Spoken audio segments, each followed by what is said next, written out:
We're here at the 13th Annual COO CFO Forum, and I'm with Jim Jones, Senior Fellow at the Georgetown Law Center.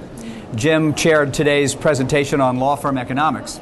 So Jim, what were some of the highlights of this year's annual report? Well, not surprisingly, as it has been largely since 2008, the legal market continues to be bumping along. Demand growth has been fairly modest, which it's been for the past few years. Realization rates are as low as they have ever been. Productivity remains an issue.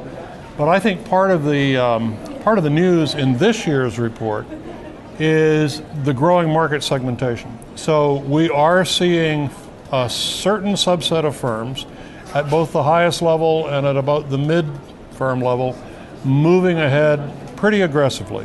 In the AmLaw 50, there's a group of 20 or 25 firms that are really outperforming everybody else.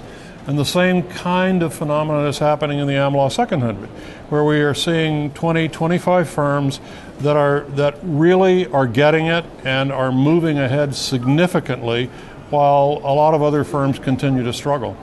So that's very interesting and something for us to watch in the year ahead.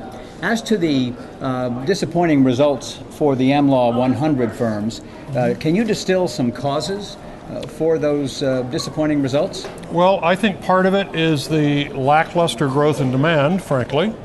I think part of it also has to do with the fact that a lot of the practices that historically would have been growing, particularly in economic downtimes, like litigation practices, have been very subdued for a whole variety of reasons. And I think also that some firms have found it very difficult to respond to the new demands in the market from clients for essentially efficiency, cost effectiveness, and predictability in the delivery of legal services. Well, very interesting. There's a lot for us to watch in the year ahead. Thank you, Jim. Thanks, Ralph.